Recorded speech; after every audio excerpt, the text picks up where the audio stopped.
আসসালামু আলাইকুম, welcome back to my channel Mim cooking new recipe.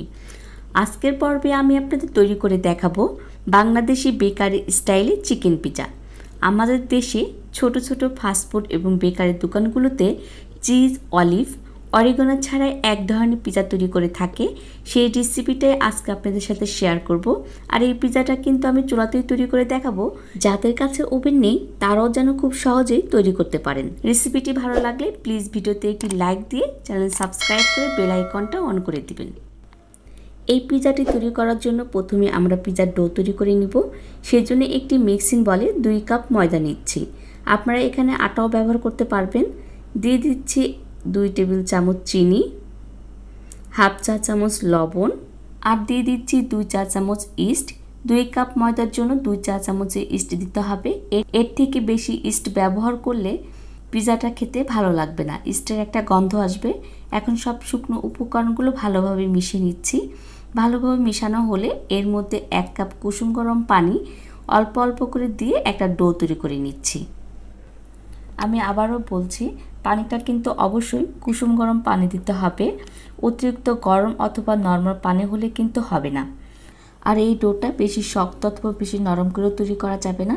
আমরা যে সাধারণত রুটি পরোটার জন্য ডো তৈরি করে থাকি তার চেয়ে একটু নরম সফট করে তৈরি করতে হবে।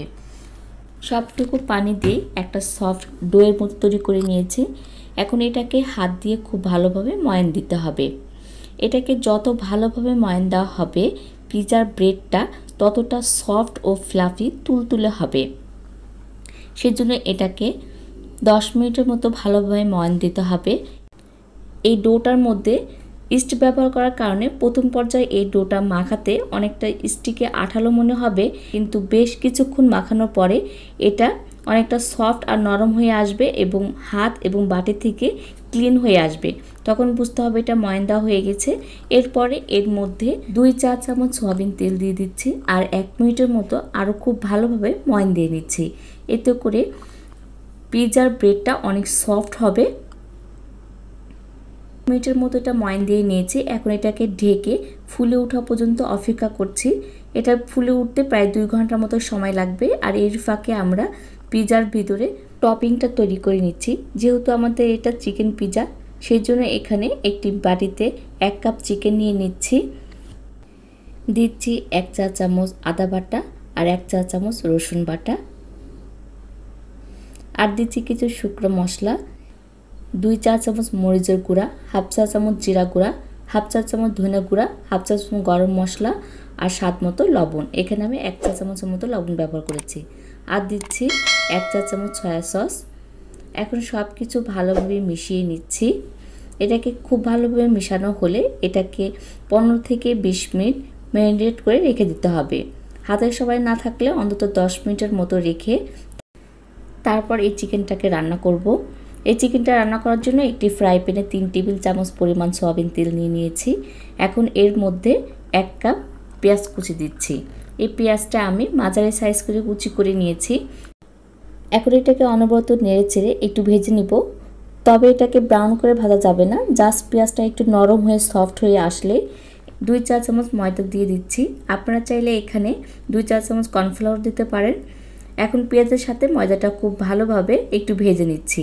ভাজতে ভাজতে যখন সুন্দর একটা স্মেল আসবে এবং এরকম ফেনা ফেনা হয়ে আসবে তখন বুঝতে হবে ময়দাটা ভাজা হয়ে গেছে।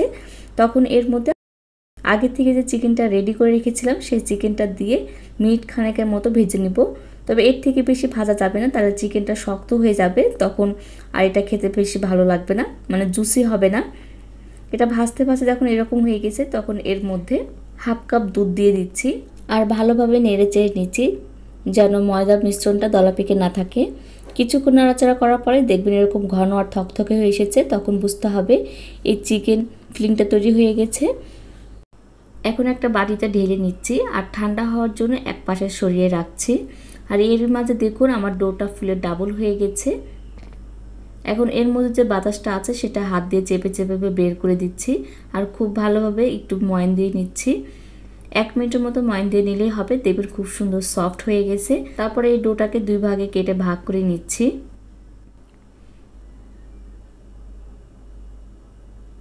এখন একটা অংশ এক পাশে সরিয়ে রাখছি আর একটা অংশ দিয়ে সামান্য একটু ময়দা ছিটিয়ে একটি বেলনি দিয়ে বেলে রুটির মতো তৈরি করে নিচ্ছি। তবে এই রুটিটা একটু মোটা হবে, হাফ ইঞ্চি মতো করে মোটা করে তৈরি করতে হবে। এখন যে ট্রেতে পিজাটা সেট করব সেই ট্রেতে সামান্য একটু ময়দা ছিটিয়ে নিচ্ছি, এতে করে পিজাটা তুলতে খুব সহজ হবে। এখন হাত দিয়ে চেপে চেপে এভাবে চারপাশ থেকে একটু টেনে টেনে লম্বা করে নিচ্ছি। আর বাকি যে ডোটা আগে থেকে সরিয়ে রেখেছিলাম সেই ডোটাকে আবার দুই ভাগে ভাগ করে এভাবে লম্বা ফিতার মতো তৈরি করে নিচ্ছি।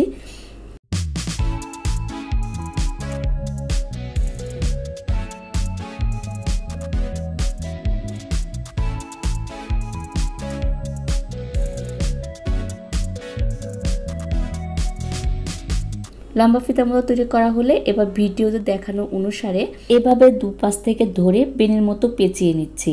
আর এভাবেই সম্পূর্ণ বেনিটা পাকিয়ে নিয়েছি। এখন পিজা রুটির উপরে সামান্য চারপাশে পানি ব্রাশ করে দিচ্ছি, এতে করে পাকানো বেনিটা খুব সুন্দরভাবে আটকে যাবে আর নড়াচড়া করবে না।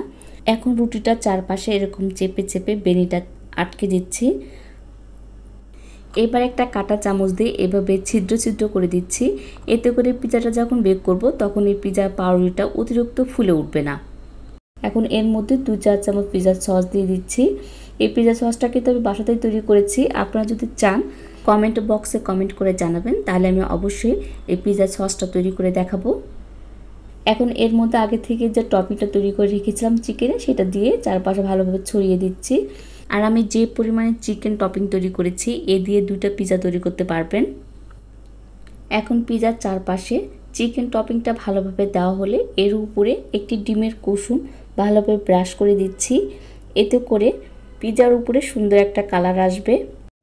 পিজাটা যেহেতু চুলাতে তৈরি করব সেই জন্য আগে থেকে একটি বড় হাঁড়িতে পাতিলের তলায় কিছুটা বালু দিয়ে তার উপরে স্ট্যান্ড দিয়ে 5 মিনিট ফ্রি হিট করে নিয়েছি। এখন এর উপরে সাবধানে পিজার মোলটা বসিয়ে দিচ্ছি। সিলভারের হাঁড়ির ঢাকনা যেহেতু খুব ভালোভাবে চারপাশে ভালোভাবে আটকায় না, ফাঁকা থাকে, সেজন্য এর উপরে একটা কিচেন টাওয়াল দিয়ে দিচ্ছি। কিচেন টাওয়াল দিয়ে খুব ভালোভাবে চারপাশে চেপে দিচ্ছি। চুলার হিট মিডিয়াম টু লোতে রেখে 40 মিনিট বেক করে নিয়েছি। দেখুন কত সুন্দর পিজার উপরে কালার এসেছে, একদম ওভেনের মতো। এখন এই পিজাকে বেকারি স্টাইলে লুক আনার জন্য এর উপরে সামান্য মেয়োনিজ আর সস দিয়ে ডেকোরেশন করে দিচ্ছি। আপনারা চাইলে এটা এমনিতেও খেতে পারেন, কিংবা শুধু মেয়োনিজ কিংবা শুধু সস দিয়েও এটা পরিবেশন করতে পারেন।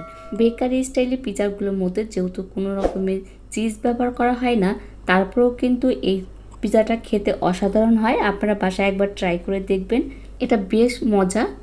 একবার খেলে বারবার এটা খেতে ইচ্ছা করবে। আর বানানো খুব সোজা, যেহেতু এখানে চিজ লাগে না, অলিভ লাগে না, অরিগানো লাগে না, তাই আপনারা সহজেই ঘরে থাকা কিছু উপকরণ দিয়ে সহজভাবে এটা তৈরি করে নিতে পারবেন। আজকের রেসিপিটা কিন্তু কেমন লেগেছে তা অবশ্যই আমাকে কমেন্ট করে জানাবেন। আর যারা এখনও আমার চ্যানেলটা সাবস্ক্রাইব করেনি, প্লিজ আমার চ্যানেলটা সাবস্ক্রাইব করে আমাদের ফেসবুক পেজটা ফলো করতে পারেন। আল্লাহ হাফেজ।